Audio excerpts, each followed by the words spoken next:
Gente, as memórias elas se formam através das emoções. Se você não sente algo forte, você não vai lembrar disso a longo prazo. Não adianta sentar entediado na cama, tentar ler um livro que você não gosta e tentar lembrar disso a longo prazo. Vai estudar entediado, você não vai lembrar de nada. Vai ler um livro que você não gosta, você não vai lembrar de nada a longo prazo. Vai assistir um filme que foi o seu namorado que te deu a dica de assistir, você não vai lembrar. Não era você que queria estar assistindo aquilo. Combinado? Vamos assistir um pouquinho agora de como que são formadas memórias através das emoções. Curta os vídeos e se inscreva no canal, senão eu vou roubar seus doces. Olha só, gente, especialmente as pessoas novas, os jovens, vêm me procurar porque eles têm uma perda de foco constante. A pessoa acha que tem perda de memória, mas na verdade o que ele tem é uma perda de foco, uma falta de concentração constante. Normalmente relacionado ao transtorno de ansiedade. A pessoa está pensando 35 coisas ao mesmo tempo. E o foco da ansiedade dela é que faz ela lembrar destes outros problemas. Então, ela está pensando na conta do banco que ela tem que pagar, mas não lembra do livro que ela está lendo agora.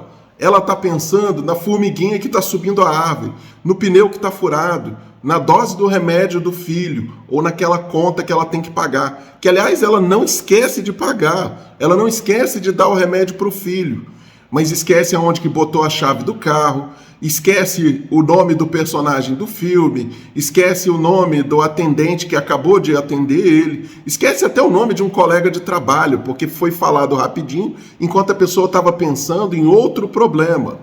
Então, o foco das nossas emoções faz com que a gente lembre melhor do evento a longo prazo. Quer ver o exemplo que eu sempre dou em consultório?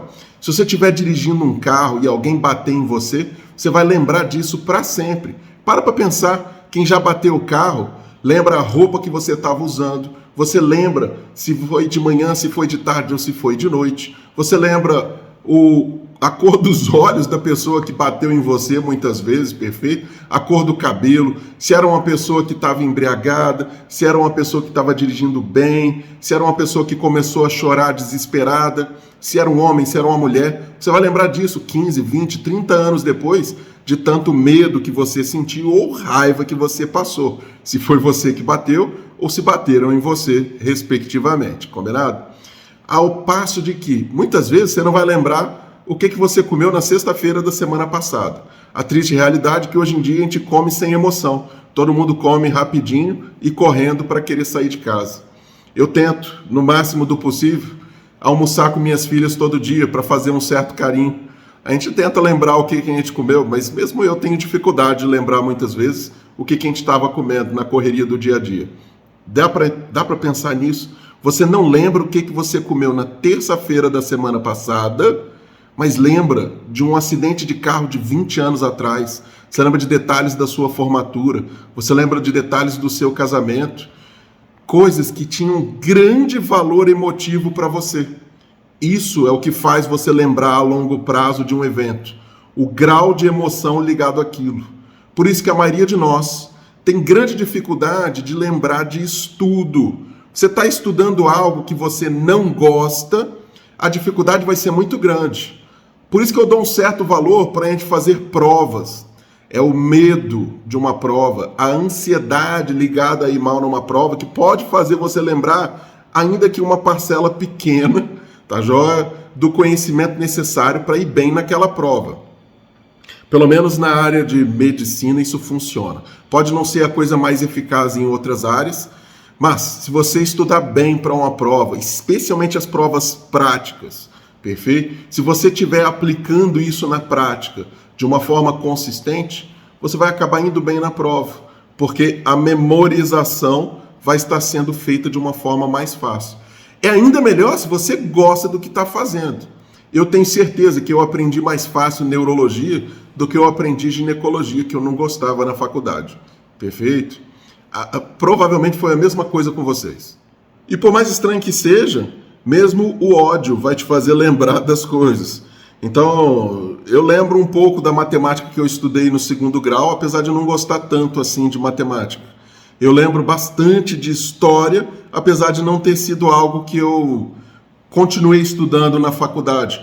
Hoje em dia eu leio bastante livros de história, gosto bastante de estudar física, gosto de estudar matemática até um certo grau, perfeito? Mas são coisas que me fazem sentir bem, que me atraem, que eu gosto. Então eu vou ler e vou ter a capacidade de memorização muito boa em relação a isso. Agora, se me botar para estudar ginecologia de novo, eu vou ter muita dificuldade, porque não é algo que me atrai.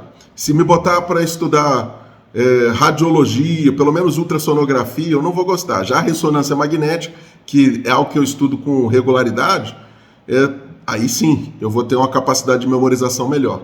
Assim vai valer para todos vocês. A hora que você tiver um trauma na sua vida, isso pode ser até um problema, porque memórias traumáticas ficam tão enraizadas na nossa memória que a pessoa pode dedicar todo o pensamento dela para aquele tipo de memória. Pode gerar, inclusive, o transtorno de estresse pós-traumático.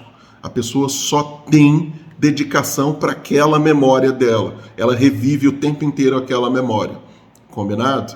E aí tem tratamento para isso. Normalmente, os ansiosos, eles estão pensando 10, 15, 20, 30 coisas ao mesmo tempo e não estão focados naquilo que estão fazendo. Essa é uma das principais causas de dificuldade de memorização nesse grupo. Não é que ele tem um problema nos circuitos de memorização do cérebro. É simplesmente uma perda de foco, que muitas vezes confunde com o TDAH.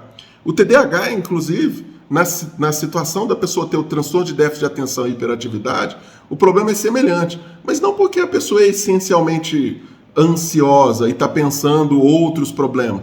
É que ela não consegue se focar. Os circuitos de memorização podem até ser normais, mas pelo déficit de atenção, pela dificuldade de foco, ela não vai conseguir lembrar a longo prazo. Claro, uma pessoa que esteja extremamente dedicada, com gosto por algo, vai lembrar. Vai que você gosta muito de Harry Potter, você vai ler facinho um livro inteiro do Harry Potter e lembrar de detalhes do livro a longo prazo. Mas se pedirem para você ler um livro chato que você não gosta, aí já era. Gosto se discute e gosto pode se adquirir. Quanto mais você ler o livro chato que você não gosta, mais cedo ou mais tarde você vai memorizar. Quanto mais você se dedicar a algo que você não gostava no passado, pode ser que você adquira o gosto por aquilo. Tudo bem? Então, não desista só pelo fato de você não gostar de algo. Às vezes o ódio, o desgosto é o que vai fazer você lembrar de um evento. Isso é uma dica para te ajudar a estudar. Se não vai ser pelo bem, que seja pelo mal. Ok? Se inscreva no canal. Lembra de deixar um comentário aqui. O que você teve que estudar por gosto e o que você teve que estudar por desgosto no passado. Talvez isso tenha te ajudado a lembrar de vários detalhes a longo prazo. Um abraço, gente. Tchau, tchau.